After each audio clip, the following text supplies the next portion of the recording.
Hi, everyone, and welcome to the search party. Read the docs. Anyone likes documentation? I didn't hear so much. Thank you. All right. So, search parties, a little bit of context on search parties. So, this is a dev event that we do regularly. So, we talk about a lot of things, libraries, languages. We did like one recently on performance. We did one on crawler. We did one on iOS. So, please check when we do a search party. It might interest you. All right. Before we get into the topic of today, which is documentation, one word about this company, Algolia. Who here was here before, like came before? Okay. Who knows Algolia? Okay. It will be a short pitch. So for those who don't know Algolia, so Algolia is a search API, a hosted search API, which provides developer with a complete toolkit to build search into their website, into their application, whatever. And so basically what we do is that we take the pain away from building search by providing like we maintain the architecture, like the infrastructure ourselves. We provide state-of-the-art API clients, front-end libraries, etc. And we also have a strong focus on DX, developer experience. So we provide great documentation, tooling, and more. So at the end of the conference, of the event, don't hesitate to go on algolia.com and check out what we do. All right. If you take pictures tonight, please tweet on Algolia Search Party with the hashtag Algolia Search Party.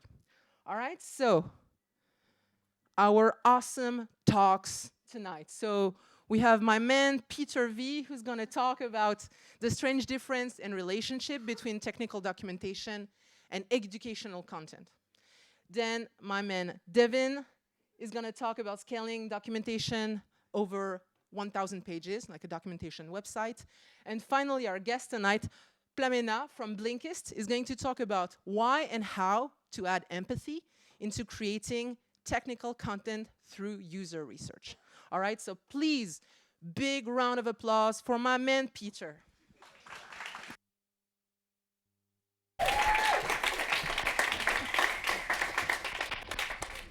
Okay. So, uh, hello everybody. So this is actually not about documentation, I'm sorry, it's about education.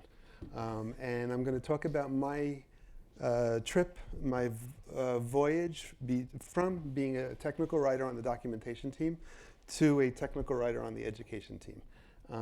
And I'm going to talk about, like I say, a personal journey, so how I reflected on what I need to maybe change about what I do in order to get to become a good education writer.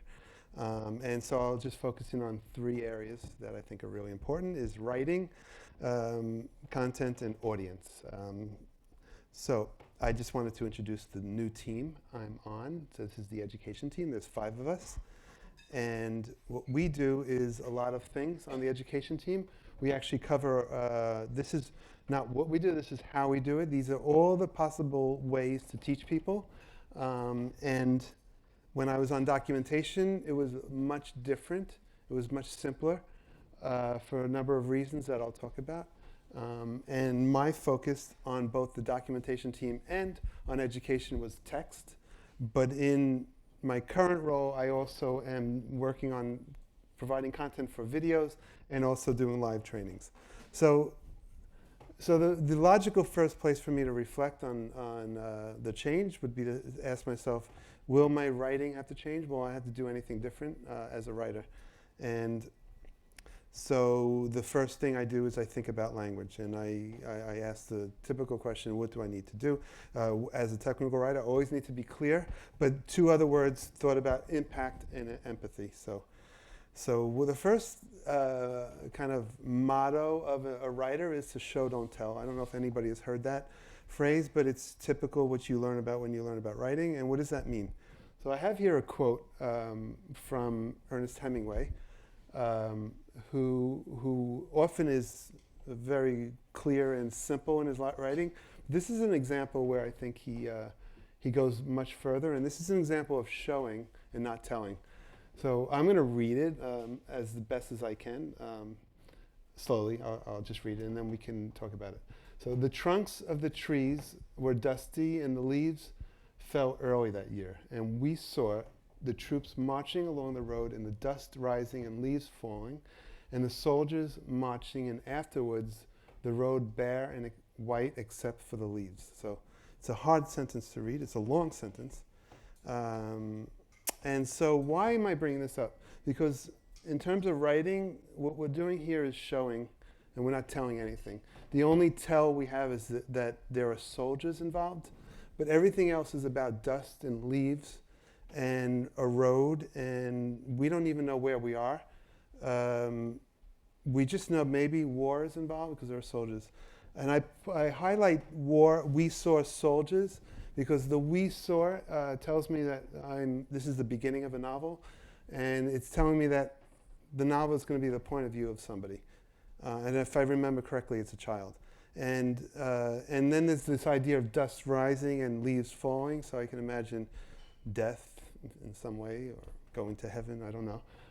And there's so much more you can do from this, and that's literature, right? And so what is technical writing? Technical writing would break down the text in this way and make it very clear what's going on.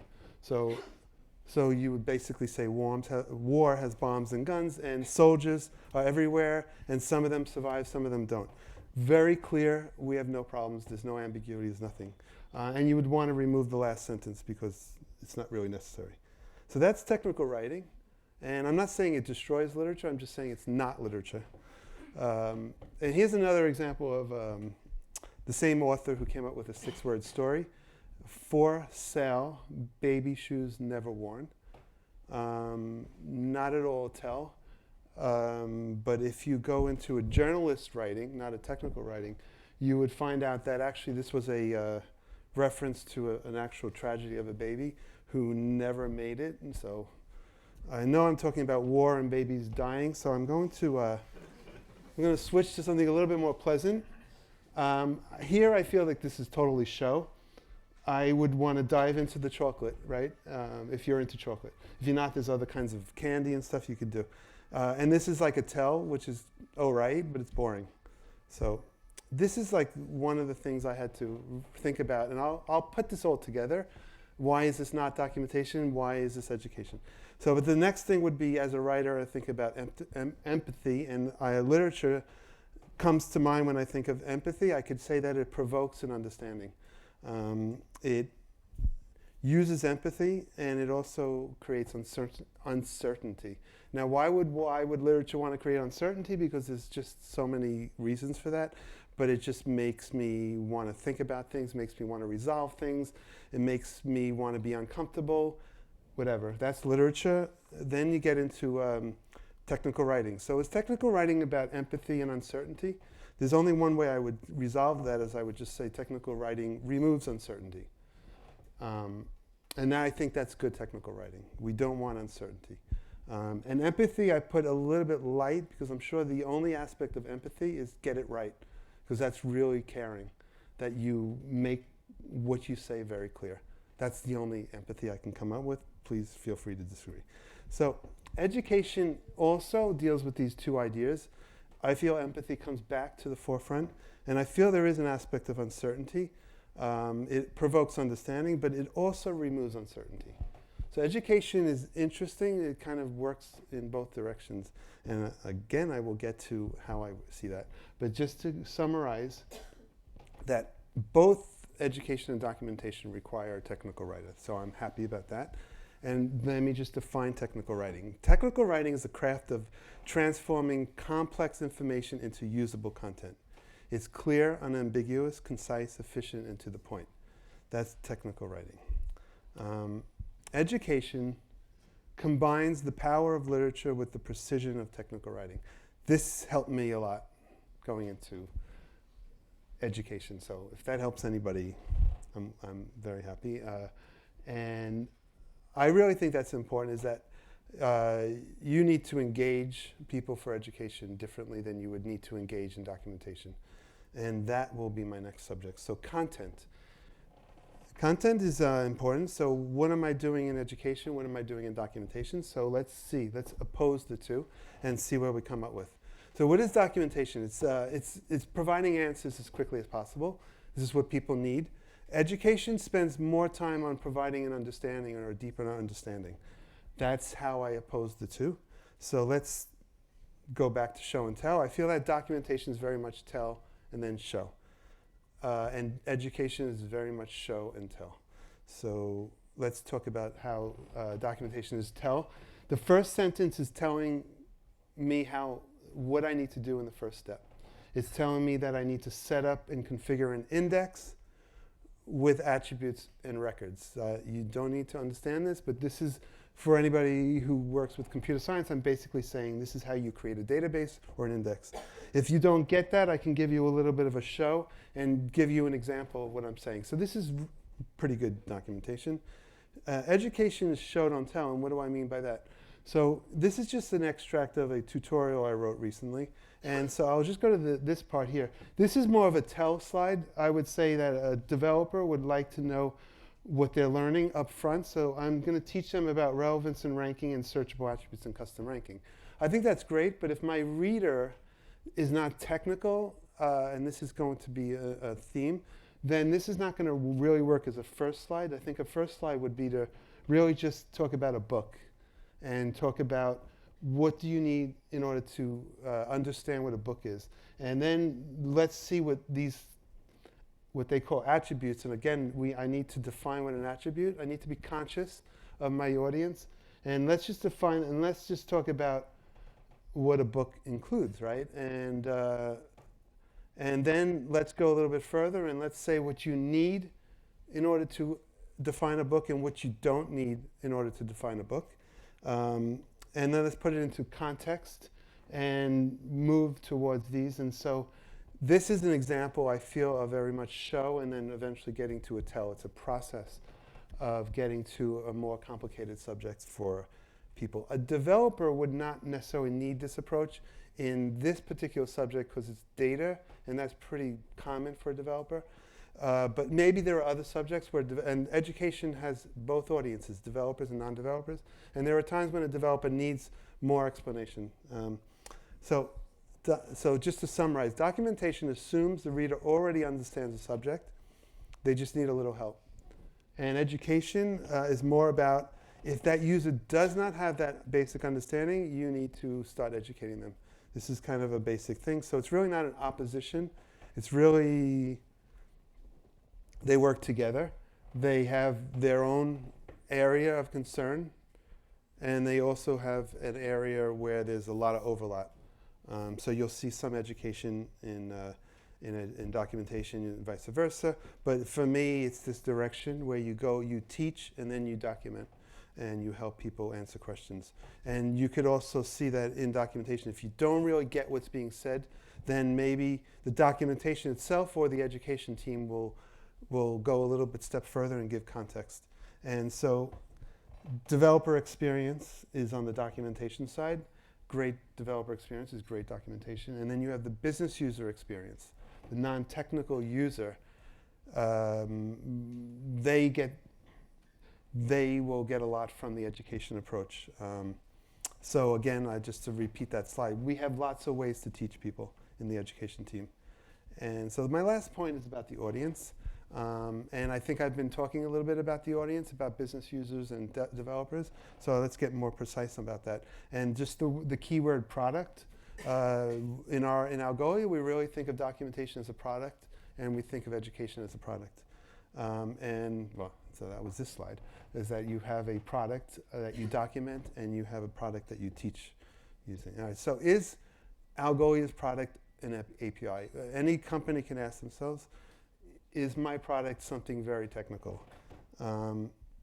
What we've discovered in Algolia is that yes, maybe 5 years ago it was, but now we've developed so many features on top of the technical API of search that we have analytics, we have personalization, we have ways to do search, merchandising, promoting items. How do you control the search in a way that helps the business? And we've discovered that, like, this is probably wrong, but I'd say 50% now of our users are non-technical and 50% are technical. And we are not reaching out to them in our documentation as much as we actually are, but it's because It's kind of framed within a technical look and feel. They're not even noticing that we've made great efforts to speak directly to them. So what we've discovered in Algolia by creating a task force is that developers are very happy, but the business users are relying entirely on human support. And this is time consuming for both, and it's frustrating for both sides of that equation.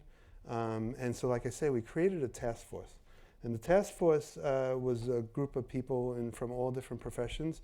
And we asked ourselves how we can help non-technical people do technical things. And what we did is we reached out to everybody in the company who was non-technical. We reached out a little bit to the customers, but not so much. We're doing that now more and more.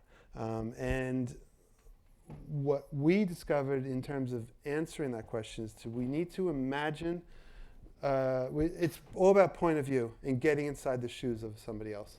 And that's about empathy. And we ask the question, who are you? What do you need? What is your goal? And where are your frustrations? And so when we ask that question to developers, we ask who you are, and we come up with some really cool ways to think about developers, front end, back end, experience and experience. And we also, what are they trying to accomplish? Sometimes it's about implementation from the A to Z, tutorial-oriented kind of content, and then you get wild troubleshooting, very precise questions. And what do they all have in common is that they understand computer science notions. They know what a database is. They know what a method is. They know so many things. It makes documentation's life very easy. Our audience is kind of simple. They just need some answers. They really need straightforward answers. They need questions answered. And so the documentation has pretty cool ways of doing that. Code, reference material, short descriptive text examples. The less said, the better, and make it scannable. Make it easy to find information. And the question is bounce rate. What is the bounce rate for non-technical readers on our docs? How long are they actually using our docs is the idea of bounce rate, right? Are they going in and jumping right out? And apparently, yes. Our business users are jumping into our docs and they're jumping right out, even though there is content for them. So what do we do about that? The same set of questions. We get into their shoes, we find out who they are and their pain points, and we start drawing a profile. It's much more complicated than basic computer science notions. It's really more complicated. So we need to really understand what they're trying to do. For example, we have merchandisers who are concerned about, with selling their products in the best way possible. There are people like product managers who are building products. There are tech leaders who are maybe not even technical, but they're leading a tech team. What are their frustrations? All these people, what are their learning needs? What are their preferences in learning? So what we did is this kind of classic in the industry is to create a profile and ask lots of questions. So I'll make it simple, just because there's so much you can find out about people. But let's just say she here, who's a support engineer, needs to know what her learning needs. She just doesn't understand the ecosystem. She doesn't understand what an API is. She doesn't understand what language, we support 11 programming languages. She doesn't understand that. She needs to know that. She also might be getting some frustration on not knowing who to contact when she has a problem on support. And she might have some learning preferences. She might like to do something to learn, whereas another person might like to read or watch a video. This is cool, and we have lots of these kind of profiles. Not a lot, but we have. It takes time, and we go right out to the customer community and ask these lots of questions. And what you discover is you actually have lots of profiles. And thanks to having lots of profiles, you have a more complex set of, you have a more complex job ahead of you to communicate. And so just to summarize some of the things that I keep in mind now when I write educational materials, I really focus in on point of view. I don't make assumptions about words or context. And so focusing on the gaps is really important. Don't waste anybody's time. If they know something, don't waste their time on it, because you want to put all your energy on teaching them something they don't know. And that's the challenge. And putting that together. And creating time and space is also very important. It's really about giving them a place they can go to and look for material. And if they like videos, like I say, or if they need more time, or if they need to do something. So you need to do that. This is just some of the guidelines. It develops over time. And so our friend becomes happy, right? That's the idea. So empathy is kind of an underlying term. And just to summarize the points I've made, language is really important for me in making my journey. Understanding the goal of both documentation and teaching, and knowing your audience. So I'm going to just finish off on a question. So I don't know. Is anybody who would find that literature is more fun to read than documentation or educational content? Okay, cool. What's more fun, documentation? Anybody? Okay, cool. Education? Any? Yeah. Got a few hands over there. That's cool. So it's kind of a trick question. Is that actually we don't read the docs, in my opinion. We use them, and we don't really read educational content. We learn from them. The point I'm making here is not to just make a silly trick question, annoying trick question, is to actually talk about, once again, remind people that documentation is a product, and educational content is a product, and we use products to achieve certain goals, and that's what they're all about. And that's it. Thank you.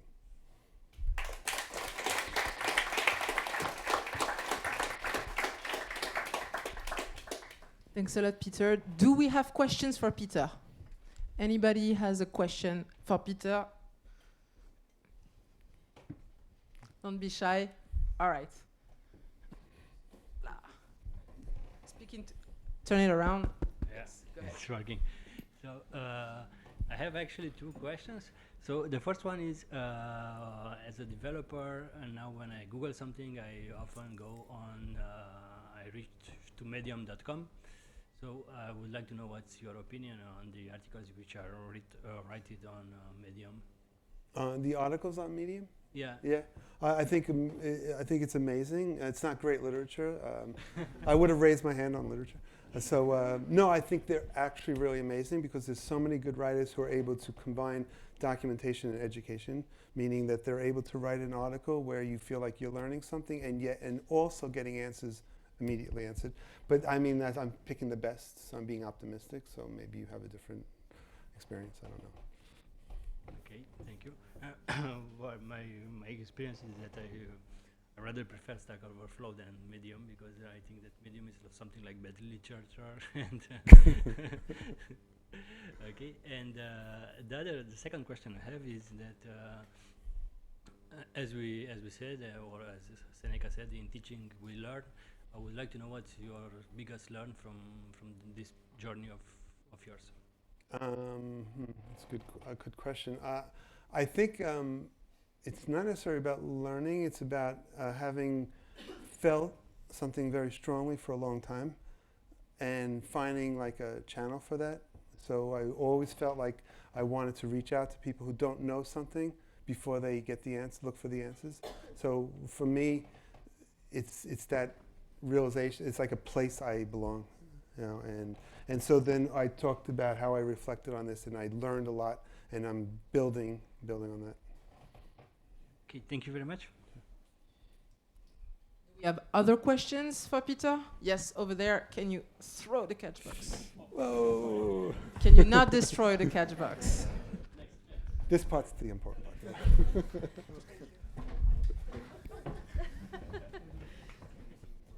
Yeah. I was wondering how many formats you support for your educational content and why those choices were made. So let me see if I can get to it. The education team has been around for 5 years, I think, or 4 or 5 years. I just started about 4 months ago. And it started with videos. So the person who started the education team really wanted to, he was a solutions engineer, so he was a developer who felt like developers were not always understanding things. And he wanted to use the video format. And so when I talk about like code and text, he feels like me joining was a move towards also going text-based more than the video-based. We use a lot of slides. We also hired, I think, 9 months ago or a year ago, a curriculum coordinator, a woman who really focuses on certification and course approach, you know, lesson 1, lesson 2, lesson 3, and then quizzes. And so we use that whole teaching philosophy. Live training for internally, we do live training for salespeople, non-technical people. I'm not too sure for the developers we internally. And we also build tools, experiments, things that teach you, like if you want to learn something, we have a little tool to teach you that. I don't know if that answers your question.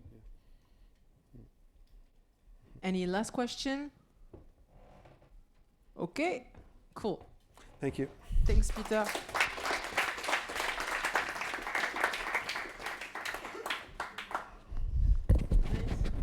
Oh. You need to do it, sweet.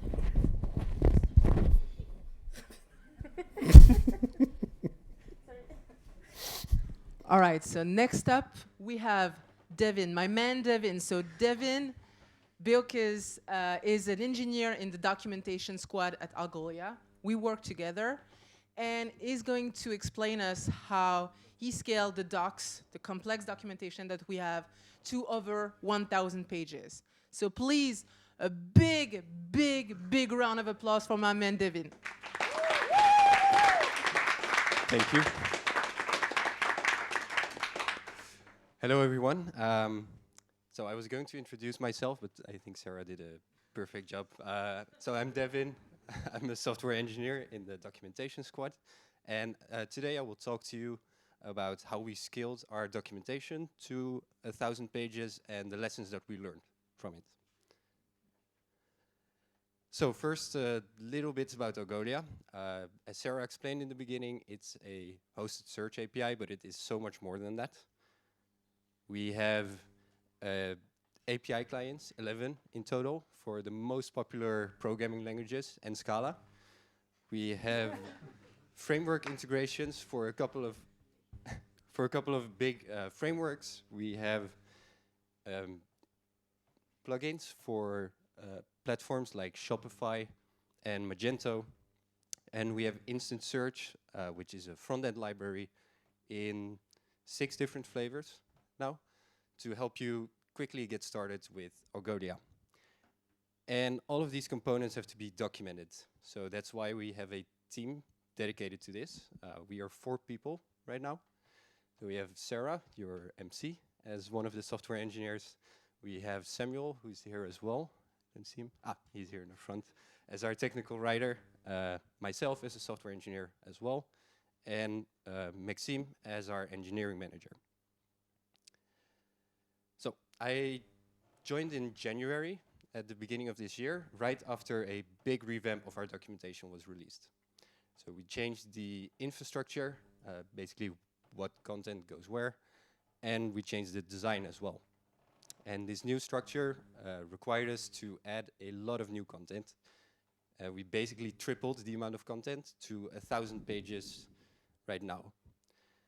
These 1,000 pages contain a total of 6,000 code snippets or examples. And it takes 16 seconds to build these 1,000 pages. So we don't manually change the HTML in each and every one of them. We generate it, and I hope you do the same for your documentation. So first, let me talk about how we manage 1,000 pages of documentation, because as you saw before, we have a small team. We're actually just 3 people working day-to-day on documentation. Maxime has a lot of other things to do as well. So what are the lessons that we learned? Yes. First one, don't write your own docs. I know this may sound weird, but allow me to explain. So right now we have 200 engineers at Algolia, and they each work in squads, each with their own level of expertise, their field of expertise. So we have a team dedicated to API clients, a team dedicated to instant search, and these engineers have all the knowledge that you need to write proper documentation. So one approach to handle documentation for these subjects is scheduling a meeting for the documentation team, for the instant search team, for example. They explain us what they create, what they need in the documentation, all the edge cases, all the tiny details that you have to know, and we will write something. And once we wrote it, it has to go back to the instance search team. They read over it, give correction if necessary. Then we write it. We rewrite the parts they give feedback on, and so on. So you get this sort of feedback loop, and it's going from one point to the other. It's very inefficient. What's way more efficient for both teams is if they actually write their own documentation.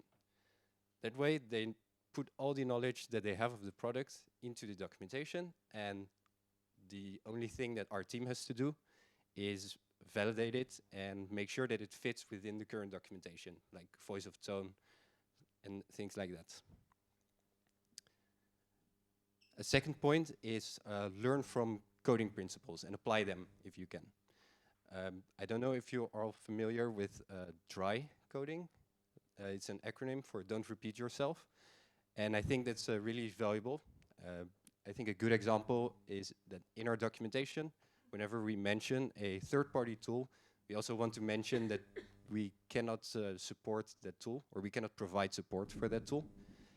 And instead of adding this warning on 50 different pages, 50 different times, we just want to do it once and reuse every part as much as possible.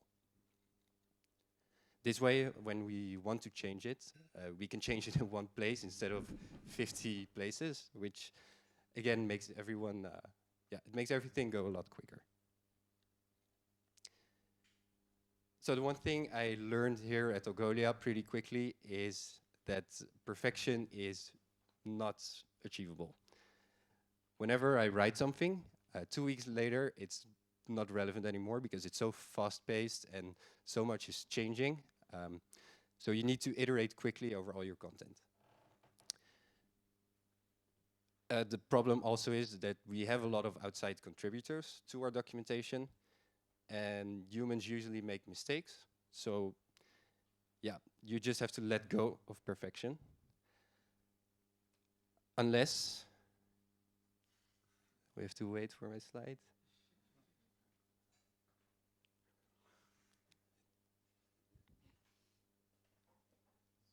No? Okay, well, it will show up. Unless you can automate it. A lot of tedious tasks that you would consider to be perfecting your documentation can be automated. So a good example in our documentation is that we decided we do not want any broken links in our documentation. Every link that is visible on a page should be accessible and should not return a 404. So what we could do, of course, is go to every page in our documentation, which is around 1,000. Each of them contains around 60 links, I guess, and click every one of them. As you can imagine, it can take a lot of time. While when we automate tasks like these, like very simple tasks, it now takes us 2 seconds to ensure that our documentation does not contain any broken links. And another good example would be a spelling checker, for example.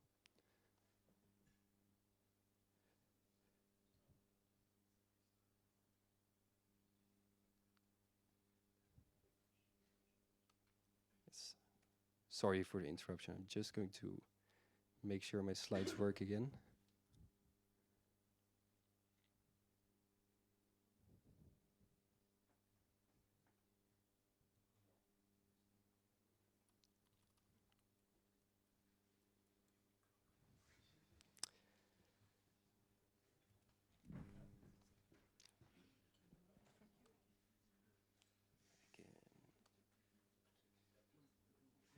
Can go to presentation, that's right.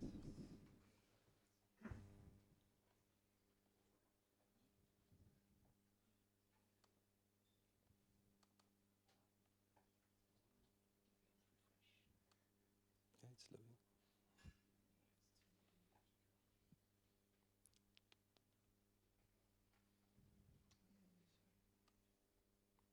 Ah, yes, it works again. So that's a broad overview of how we handle 1,000 pages of content with just 3 people. Now, how do we handle snippets? This is actually very painful at the moment. So basically what we do right now is that we have contributors writing our code snippets in Markdown, which is in YAML files. And it's super painful to work with. As you can see on this image, it's so painful that it doesn't even want to show. So to give some context to this image, basically it's like writing in a plain text document the most difficult code that you can think of. It's very inefficient, and you're missing a lot of the tools that you usually have when you code.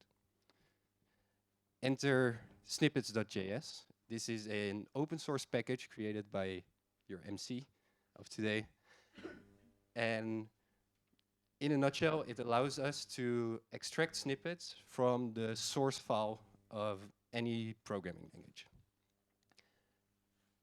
And this will solve a lot of the problems that we have right now with snippets. So first of all, the developer experience will improve. I think the teams that work on snippets can confirm that right now, writing in text is super painful for the developers. And to make it a bit easier, they can write in source files like they used to. For example, a PHP snippet could be written in a PHP file. This way, you can have the auto-completion of your editor. You can have syntax highlighting to spot any errors.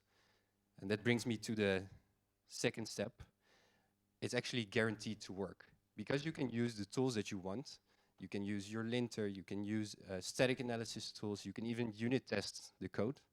We can always ensure that the snippets that we show on our website work. And right now we cannot do that because it's all basically in a text file.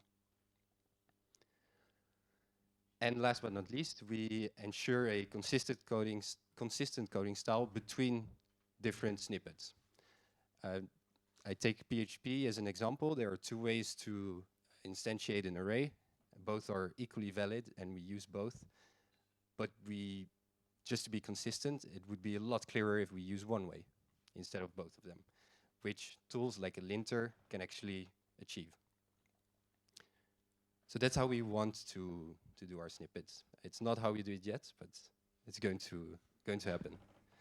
How we use it in part of the production, by the way, so it does work.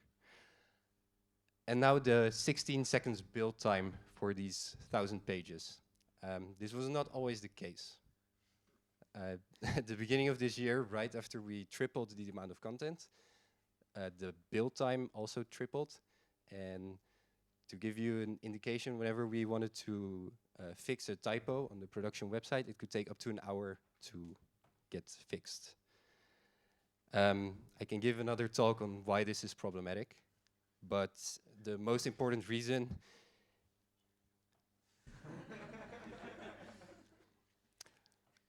So, this is supposed to be the logo of Middleman. Middleman, for those of you that don't know it, it is a static site generator. So it generates all our HTML. And we've used it for years in the documentation, and it has been amazing. We still support it by donating money towards the development. But we quickly remarked that we outgrew Middleman. So, like I said, the amount of content tripled, the build time tripled. So now generating all the 1,000 pages could take 3.5 to 5 minutes, which is pretty long. And the most important reason why this is problematic is that we cannot iterate quickly. This hurts, or this impacts our credibility, but also our productivity. Allow me to explain. Whenever there's a typo on our website, personally, I think it looks very unprofessional.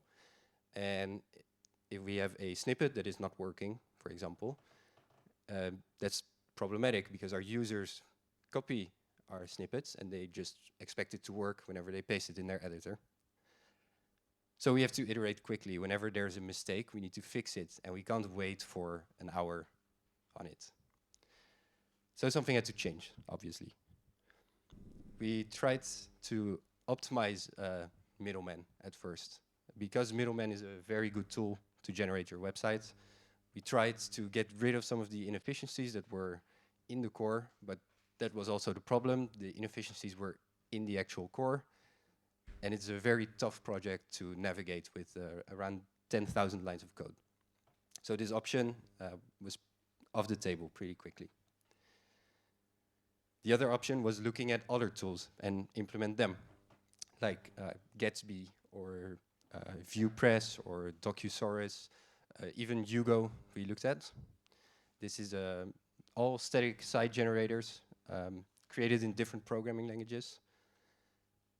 But in the end, we decided to, for various reasons, by the way, but we decided to go the controversial route and actually create our own tool.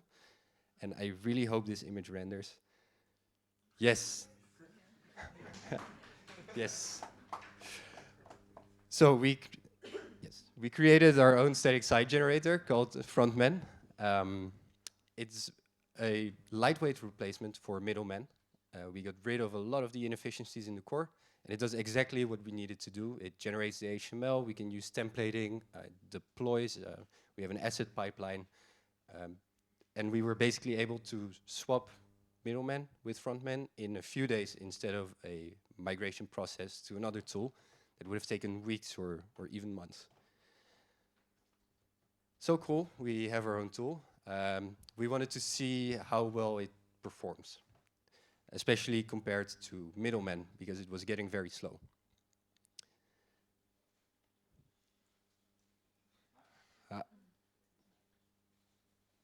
Yes. So with our documentation, to start a local development server, every time we have to fix something, we have to start this development server. It took 28 seconds on a MacBook Pro. And Frontman, it takes just 2 seconds to get everything started and you can develop right away. Then we have a full build, which means we start with nothing and we generate all of our 1,000 pages. It took 213 seconds in middleman, which is 3.5 minutes, more or less. And it took just 24 with Frontman. And a partial build, there the difference gets even bigger.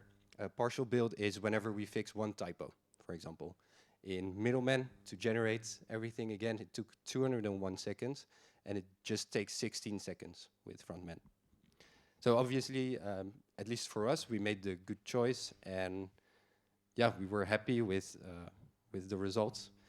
And we were so happy, actually, that we want to open source Frontman.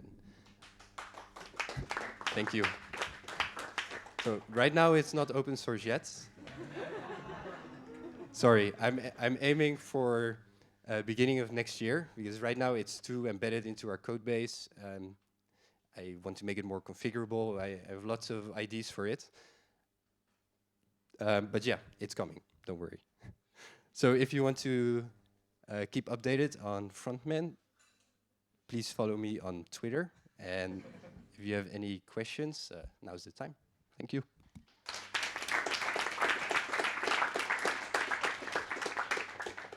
Thanks a lot, Devin. Do we have questions for Devin? Anybody? Okay, the catch box is over there. I'm going to give it to you.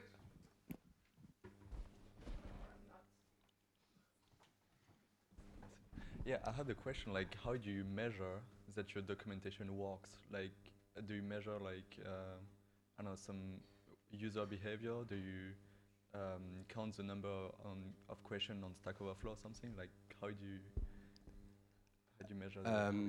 Do you mean how do we measure if it's effective or not? Yeah, exactly. So we don't do as much with analytics as I would hope we would do. Basically, we know we're doing a good job if the support requests are really low.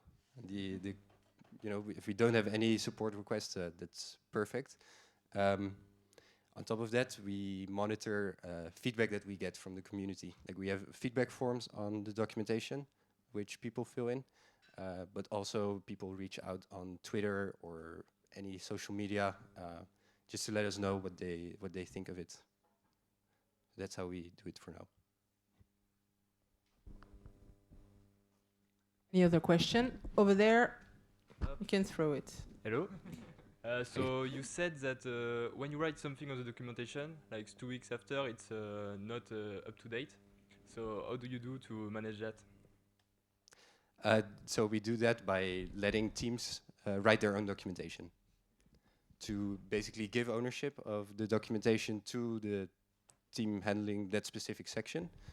For example, the Magento team is owner of the Magento documentation, and we do everything we can to help them. We give them all the tools that they need. If they need help, we help them, but they are the primary owners of it.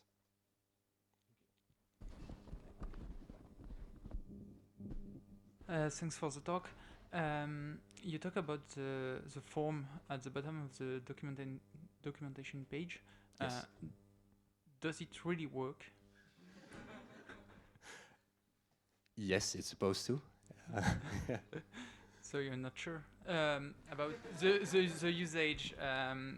Is your user send feedbacks, or it's just like, I don't know, it's we are listen for your feedback, but your user doesn't use it. I don't know if Sorry, it's I clear. don't think I understand the question.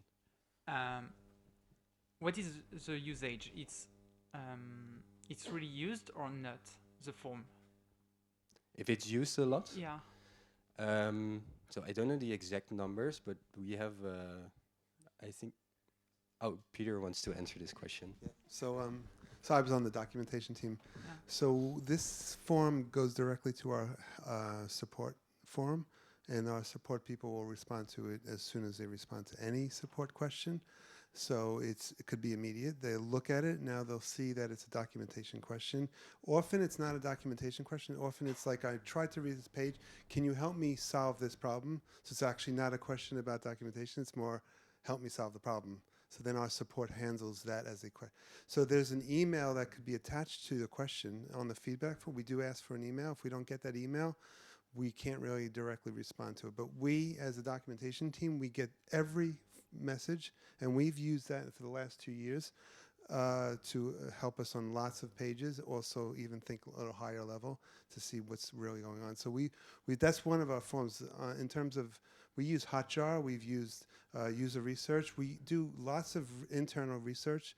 All of our developers, we've grilled them on our pages. They've helped us a lot. So we do internal. We don't do really external research too much, but those are, we don't use analytics like Devin said. We probably don't use analytics that much, but we've done a lot of qualitative research on the documentation. Okay, thank you. So it's really help you to improve your Yeah, doc. yeah, absolutely. But we can't respond directly to the person messaging because we don't know who they are. Thank you. If I just can add up to that, so I'm in the doc team as well, so I can definitely tell you that we get feedback from people. Sometimes it's praise, sometimes it's because something doesn't work, etc. I can tell you that people use it because when the form is broken, we hear about it. And yeah, Algolia is a company that was really built with the idea of feedback. Like, we want to take feedback, we work based on feedback. We have integrations to basically bother us every 30 minutes when there is a ticket that is assigned to our team. So we cannot ignore it. And there are many things that we did in response to user reaching out to us. Thanks.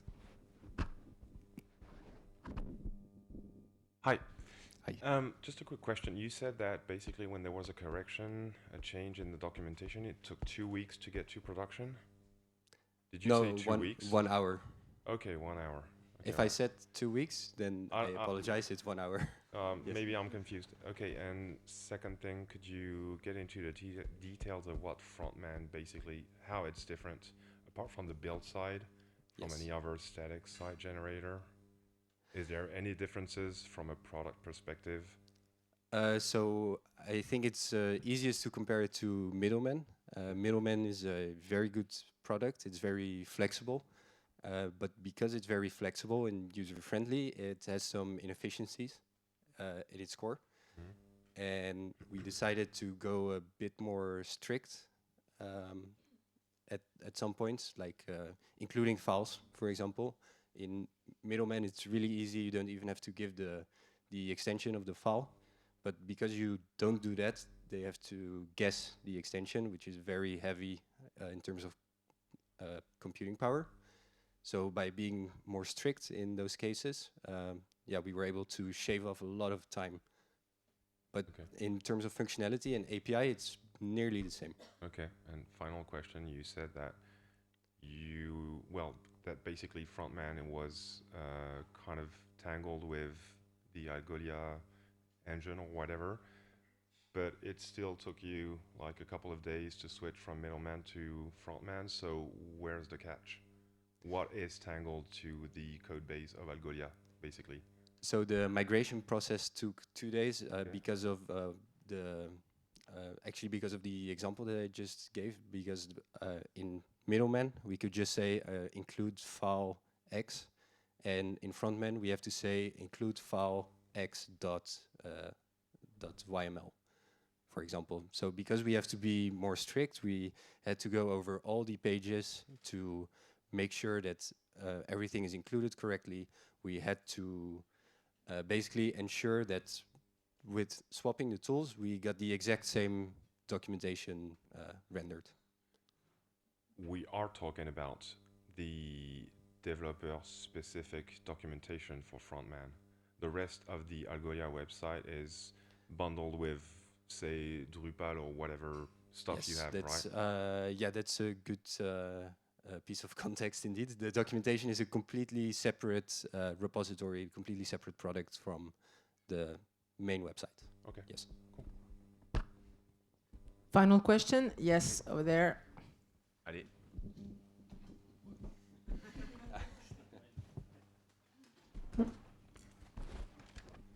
Yeah, thank you. So thank you very much for the presentation. You were speaking about considering to open source Frontman. I was wondering if you see any benefit and if you ever considered to open source your documentation. So the first part of the question, if we see any benefit, is it to open sourcing Frontman? No, if you see any benefit in open sourcing your documentation, actually.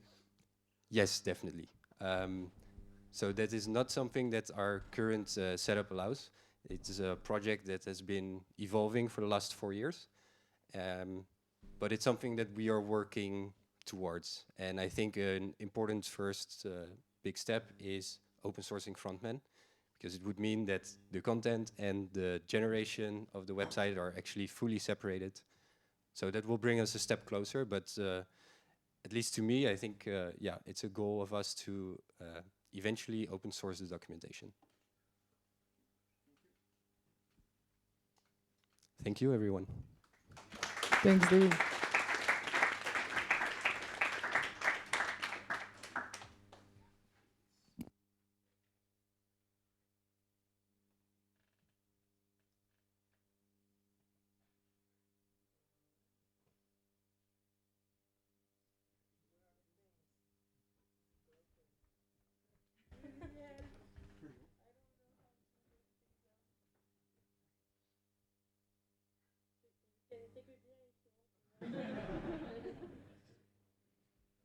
I broke it.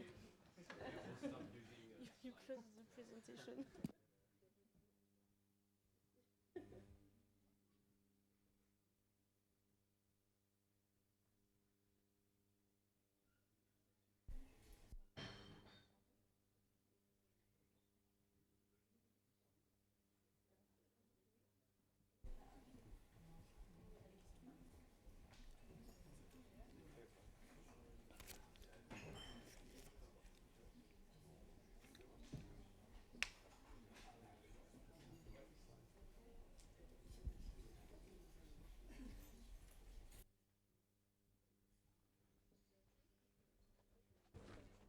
Ça va, Julie?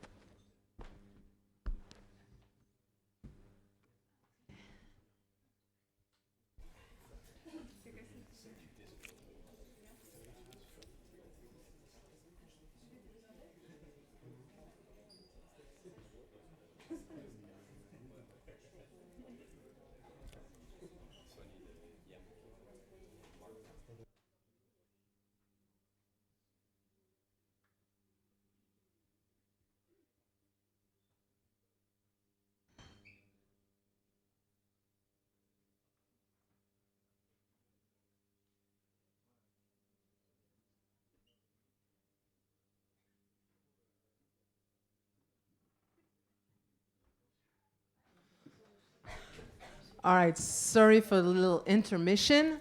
So next up, we have our guest, Plamena Maleva. So Plamena works in support at Blinkist, right?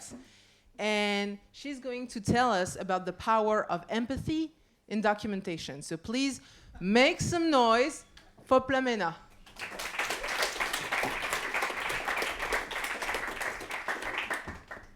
Hi.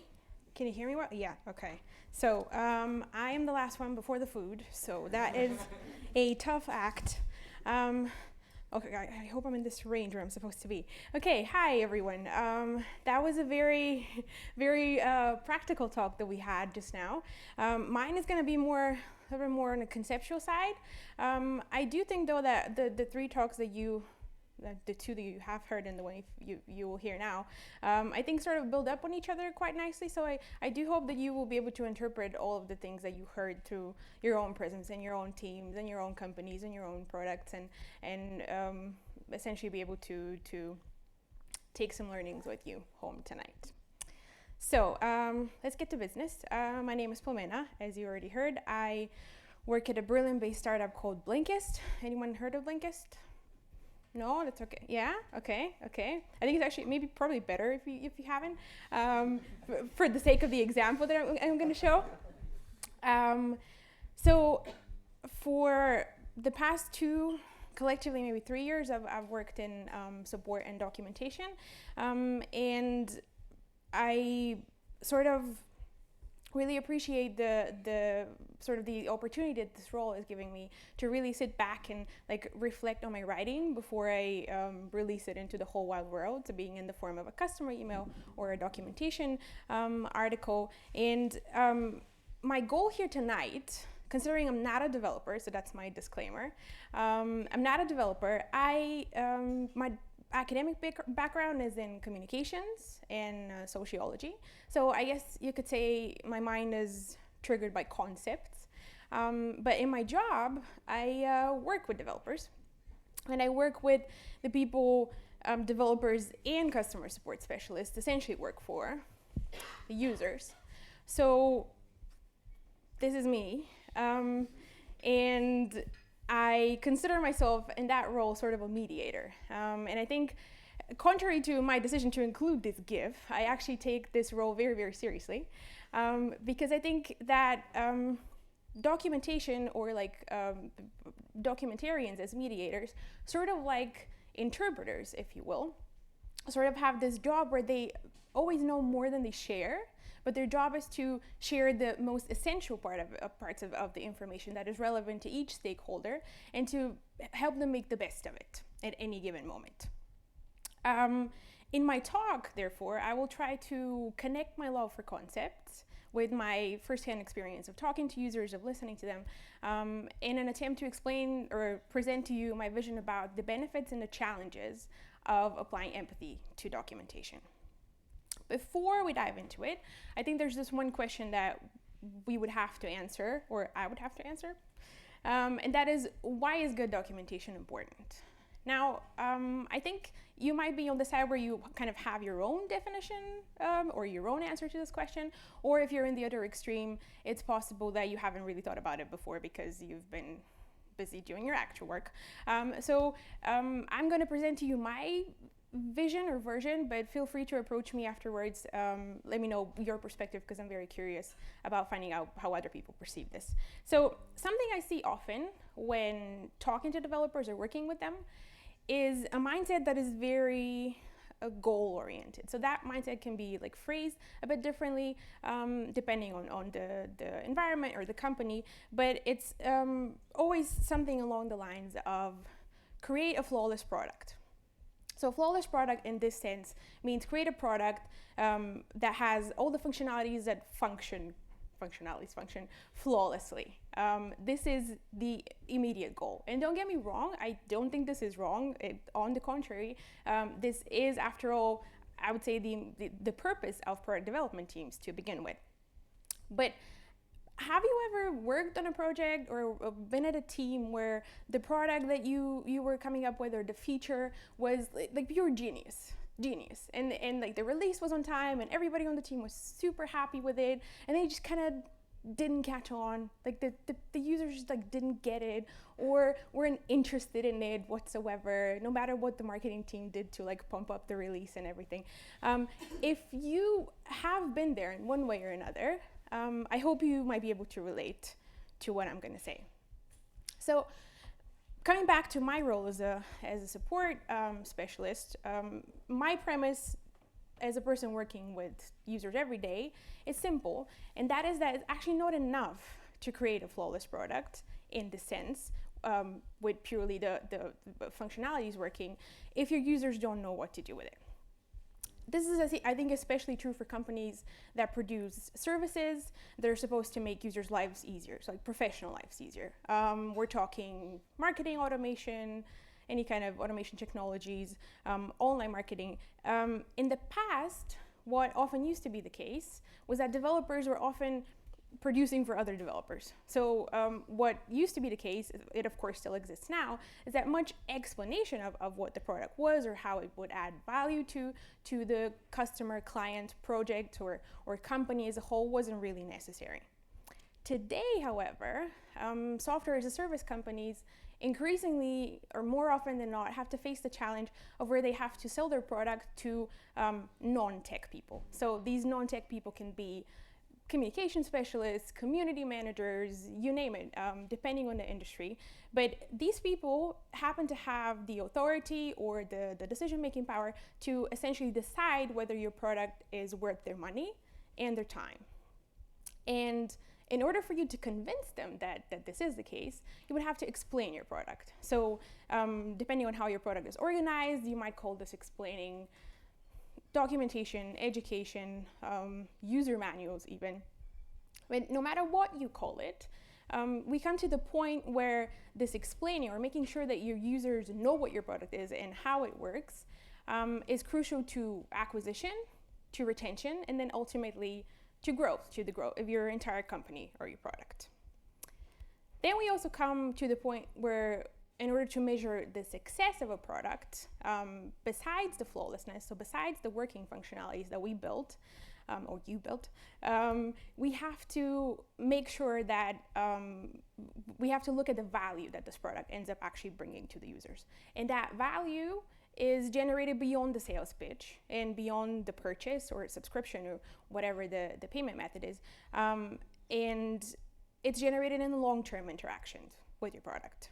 So therefore, I hope you would agree with me, documentation is not just a nice to have in this sense, but it's part of your product. And this sort of builds up upon, builds up upon what Peter said, where if you have a product approach to documentation and a product approach to education, this is wonderful, but not all companies are like that. I would bet very few of them are at this stage. So having established that, the documentation is part of your product. How do you make sure, or how do we make sure that our documentation is not just good, but it's great? So like, how do we make sure that it helps us build a sustainable relationship with our customers? And I think the challenge here that technical writers face is something that requires experience to get right, and that is empathy. So not only tech writers face this challenge, I think developers do as well. Because even though I think the will or the openness to really talk to your users or get into your users' shoes, sort of make this mindset change is very much there. Finding the actual time to like talk to users or do any form of user research, for that matter, is much more difficult in practice than it is in theory. And to give you some kind of a hypothetical example, I think maybe you can also relate to this. When you have these ideas about how your tests can go, and you have your hypotheses and your surveys and your questionnaires and your hopes and dreams, and you have them out there, and you have your team, and you ship all of these, but then there are many lightnings that sort of strike on your success. So there are multiple stakeholders, often multiple decision makers in your team, in your company, also from other teams. There are external deadlines coming in, there are requests from other teams, and more often than not, I would argue, and in my experience, if that's not yours, then that's really great, you're lucky.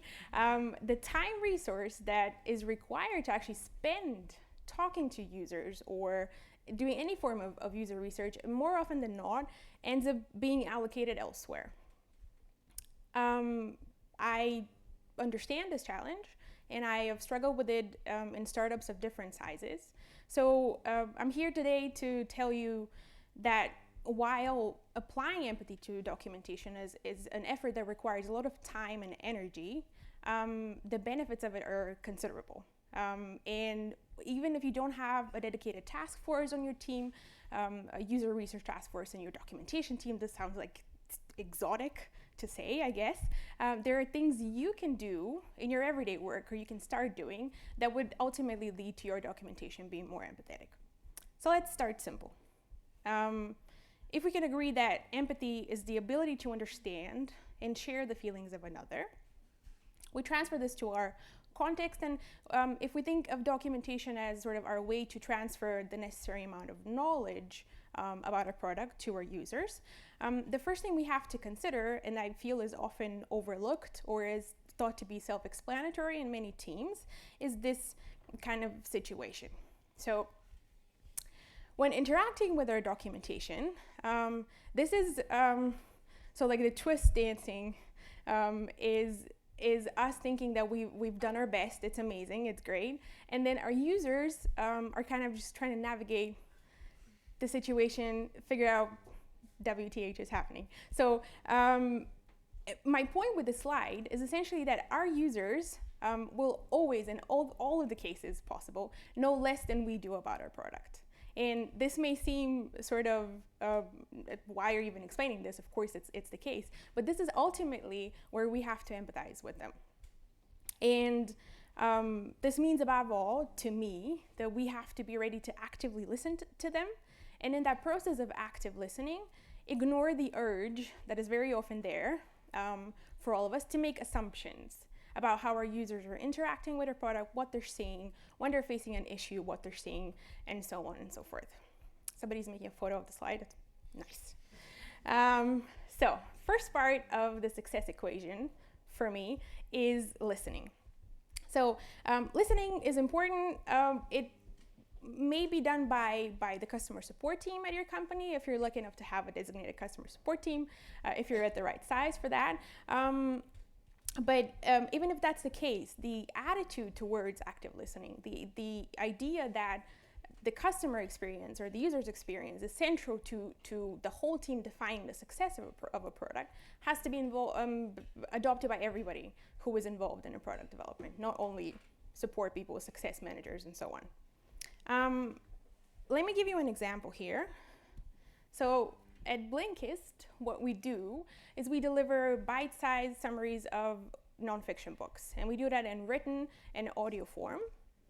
Audios are about 15 minutes long, and we record the audio versions using real people. So the entire process is human-based.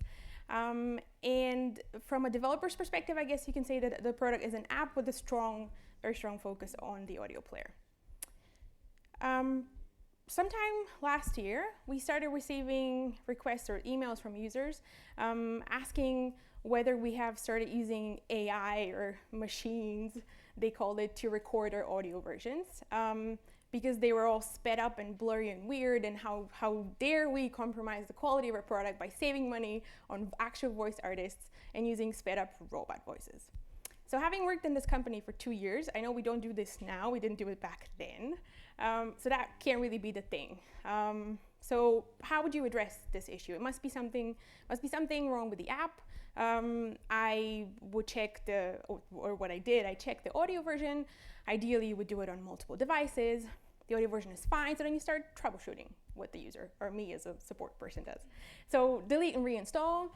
Everything works fine for a day or two, and then it's back to the same suboptimal audio experience. So moving on, you can now get a developer on board, or at least in our company, to investigate and find nothing, because there's nothing wrong with the product. So in this sort of turn of events, I like to also spend a minute to talk about something that I call the bug not bug mentality. And I think this is a focus that developers and customer support people QA people share that there's this either bug or not bug outcome of the situation. So either it's a bug and we have to get a developer on board and there's something that they can do to fix it, or it's not a bug and there really isn't much reason for both teams to interact with each other. So like why? So as you can probably imagine by now, or I teased this sort of, the problem in my example wasn't a bug. The developers had done their job perfectly prior to the release. But what everyone did, and myself included, is that we assumed what the users were seeing in the app, or how they were interacting with it. And at some point in this like resolution process, I had an idea. What if, it's quite simple really, what if every single person that reported this to us tapped on the audio speed up button at some point in their player and then just didn't realize it? And that was a bit against statistics at the time, considering the amount of people that reported this, but they did. Every one of them did, and they didn't realize it, every single one of them. And neither did we, because we were focused on finding out what's wrong with the product. Where's the bug? Where is it? And sort of what this thing kind of showed us is the importance of making assumptions at the right point, the importance of making the right assumptions. So what assumptions essentially help us do is they help reduce the burden of uncertainty, right? So assumptions are good. We are often inclined or required to make them, also in our product development efforts. But I would argue, I mean, after all, what I did in this case was to make an assumption that they tapped on the audio speed up button. But in order to be able to get to the helpful kind of assumptions, I would argue, we have to devote a large portion of our resources and our attention to empathy first. And empathy, coming back to what I mentioned earlier, for me, starts with active listening. And active listening is something that I think can be ensured or enabled in your company or your team by setting up 3, for now, major structures or processes, whatever you call them. Now, you may have them in your company already. They may be sort of obsolete as an explanation to you, but then there may be other people who might benefit from them. So the first one is monitoring. You would have to monitor all the customer issues, complaints. This basically means monitor all the communication channels that your company operates. This is usually done, or also at Blinkist, by the customer support team. However, in many small startups, also in startups I've worked before, developers were very closely involved in actually doing support. So monitoring here is always, to me, a key to long-term success. The second process is, or structure, is you have to enable a two-way reporting process between developers, support team, technical writers, if you're fortunate enough to have those 3 designated task forces established in your teams. And that process has to be two-way because on the one hand, features have to be reported to the customer-facing side, new features, updates, etc. And then on the other side, customer-facing teams report any kind of issues, problems, or unclarities about UX, for example, that might influence future product development decisions. The third one is, I would call it a shared backlog of kind of solved cases that you can establish between all the 3 teams. This means that support people would also see cases that developers worked on where they weren't necessarily involved. Why? Because first of all, it ensures transparency, and then second of all, or my bottom line with this is that the more cases you're familiar with, even indirectly, of course better directly, but still, the faster your mind will work in the future when faced with a new unknown situation or uncertain situation. And in case you're wondering what this has to do with active listening, because I was asked this question before, I think a very central part to my understanding of empathy is that empathy is not only user-directed, user-oriented, or customer-oriented. Empathy can also be oriented towards our team, towards fellow teams, and having this opportunity to sort of check on each other's progress and in the form of a backlog ensures that we also listen to each other, even though it may not be in this sort of literal sense. So what we ended up doing in the end with our example with the speed up button is we put together the necessary documentation for this use case. And then, of course, we took this feedback and included it in our future decision-making process about any kind of improvements that were to be made to the audio player.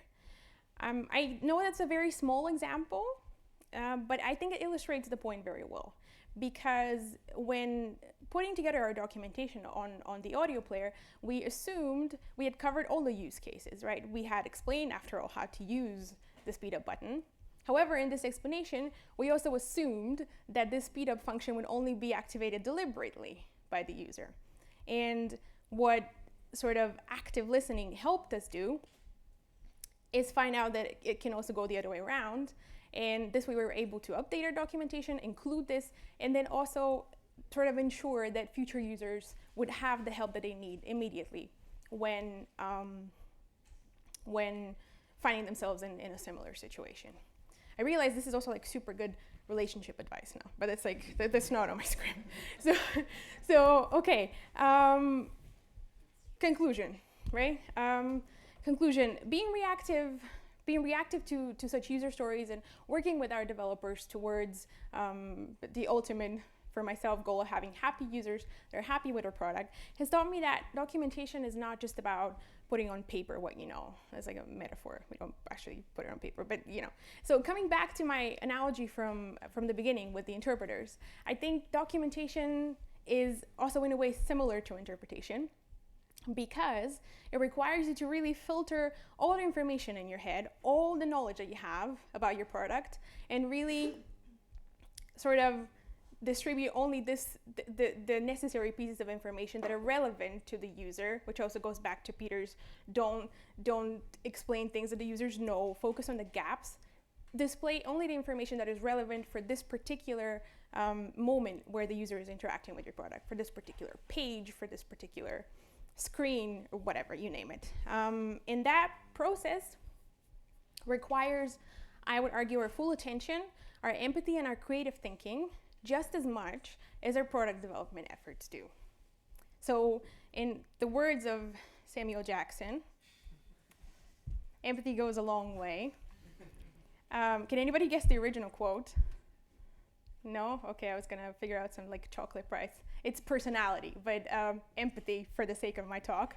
Empathy can go a long way. And while it may be difficult to see the sort of the immediate benefits of applying empathy to documentation, to your documentation, my personal experience has taught me that adopting these basic techniques help me ultimately better explain our product, increase our user satisfaction rate. And what active listening also does for you and your company is it ensures that you don't miss out on any valuable feedback that could inform future product development decisions in your further quest for the flawless product. So in my opinion, a flawless product is a product that solves the defined problem of a large enough target group. So if you have a flawless product already, don't just let that flawlessness kind of like shape, you know, how did I formulate it? Don't just let that remain in the shadows. I'm sorry. That was like my clothing line. Never mind. Remain in the shadows when you can document it. Thank you.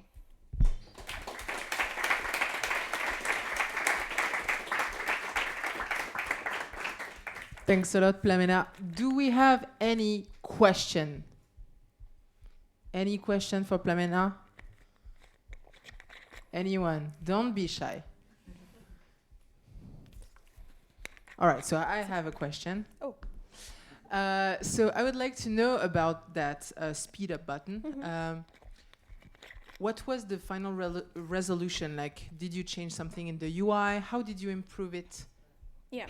So for me as a stakeholder, we were able to change the add this sort of to our documentation, but I said this was included in our decision-making process because right now there's major revampings of the player, so we weren't able to implement this like today we're going to work on this. As you also know, products have roadmaps, so it's not really possible for us to like iterate to this point, but it was included in our future decision-making processes, and then the new player that they're working on right now is going to have sort of implications that are influenced by this feedback. Yeah. Cool. So it can't show you like the new player. But yeah. Yeah, I'd love to. All right, thanks. Any other question that you may have think of? All right. Oh, me. It's mine. So, how does this work in your company in terms of the empathy? Have you found that there were some developers or product managers, I guess those would be the two focuses, who actually are taking this into account? Do you feel like this message is, are you able to get this message out there, this active listening and this empathy? You feel like you've made some changes to the company on that? Or the company is becoming more and more empathetic? Yeah, I feel we are, but this is also, I have to say that the topic that I'm talking about is also inspired sort of by the company, because we also have a very empathetic culture in terms of the people type of culture. So this kind of broader perspective of empathy sort of got to me and made me think about applying it to my job. So I would say yes, definitely, but it's a change that was sort of, I mean, it's a change, it's a transition, it's a shift in perspective that was definitely driven by this overall empathy as a value kind of idea for the whole team. Yeah. One final question.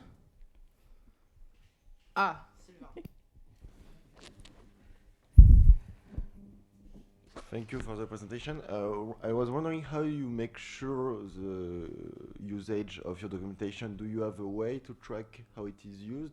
Mm-hmm. Do you have some tools in terms of tooling? What are you using? Yeah, it seems to be like a very yeah. Well, we do. We have basic tracking on the website. So we have like a thumbs up, thumbs down kind of thing. First of all, we have views. But then we also have the feedback form that you talked about. We also have it, and it's usually something that people kind of find and use for a different problem that's not related to the article. So we sometimes we would see which article they came from, but they weren't really referring to that. We don't do, as far as I know, like any super advanced analytics in this case, because we are also very much. I mean, I don't know if I can say we are a B2C company as opposed to Algolia, because Algolia can also be a B2C. But we are focused on end users using an app for self-development. So it's a different kind of product in this sense. So documentation is also used differently. But yeah, I personally don't really think thumbs ups and downs are very valuable, because it's often, sometimes someone is just having a bad day or they're frustrated. So I don't really consider this the most valuable source. Thank you. And just one last question, also regarding the way people interact with your documentation. Do you have, like, for example, the search? Is it something you are tracking, the way it's used, if there is no result, if people don't find what they're looking for? Yeah, we do. We track search on the Help Center, and we have like a monthly meeting where we discuss, so what was like especially searched on, can we maybe improve those articles, can we maybe improve some processes, so we use that to inform decisions also in other teams. Thank you very much. Yeah.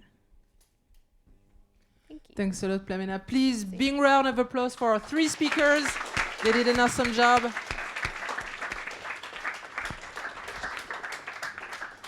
So before you throw yourself on the food, so next search party is probably going to be next December, so please stay tuned. You can check algolia.com/careers or jobs, I don't remember. We are recruiting new talents. Check algolia.com, we have a really nice new homepage. And please now help yourself to some food and drinks and have a great evening. Thank you.